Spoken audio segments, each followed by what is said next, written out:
Bienvenue au GAEC de Cabrane.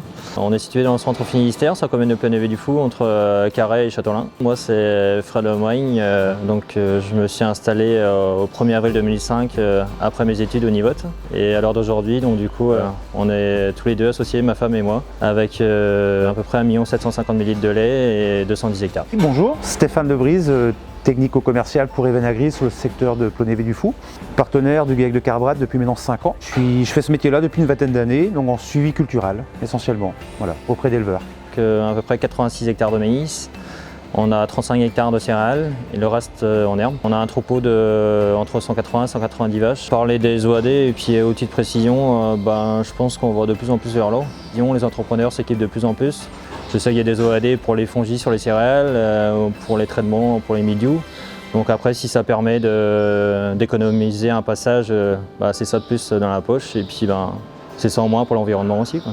Ça permet d'appréhender différemment certains problèmes. On a une pression environnementale de plus en plus forte aujourd'hui, sociétale et environnementale. Ça va permettre aux éleveurs des économies d'argent, de temps, et en essayant de faire les mêmes rendements avec moins en fait. Satellite maïs par rapport au maïs fourrage, ça permet aujourd'hui de réussir à caler une date de récolte. On sait qu'on a des optimums techniques aujourd'hui pour des rations alimentaires type vache laitière à 32% de matière sèche. Ces stades-là, selon les années, peuvent être atteintes en fonction des dates de semis au 15 septembre comme au 1er novembre. C'est vrai qu'il y avait des années en arrière que on s'est fait avoir avec la météo qui change aussi, et puis du coup la matière sèche qui est beaucoup trop élevée par rapport à ce qu'on pensait. On a des problématiques de main-d'œuvre dans les exploitations avec des chantiers de récolte à organiser et c'est souvent un petit peu compliqué à ces dates-là de mettre son nom chez l'entrepreneur, de gérer les équipes de travail. C'est un problème qu'on essaie de gérer depuis 10 ans avec d'autres outils, mais qui n'était pas forcément opérationnel. Voilà.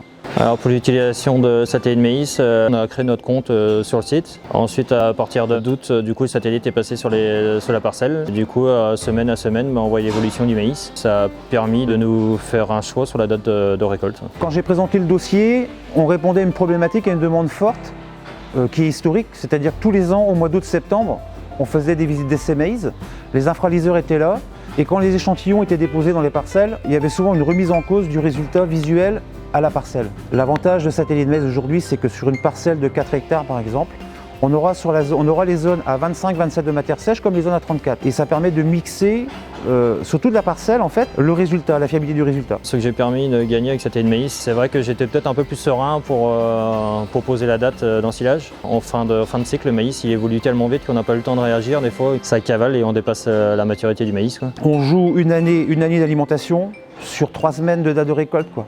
Et si on se plante sur 3 semaines, on peut jouer toute l'année laitière. Donc c'est vraiment un outil qui normalement nous conforte et doit nous permettre de gagner de l'argent à nos éleveurs. C'est sûr que je vais l'utiliser l'année prochaine parce qu'on va doubler la surface. Je ferai encore plus confiance parce que je suis tombé pile poil dans les clous l'année dernière. On m'avait sorti un maïs à 32 avec le satellite maïs et on a fait une analyse avec technicien d'aliment. On a 32,2 ou 32,3, donc on est pile poil dans les clous. Donc c'est vrai que ça permet de faire encore plus confiance à satellite maïs. Si une application est en place pour cette année, c'est une bonne nouvelle. C'est vrai que si les résultats peuvent être par SMS ou comme ça, c'est l'idéal, c'est le top, je pense.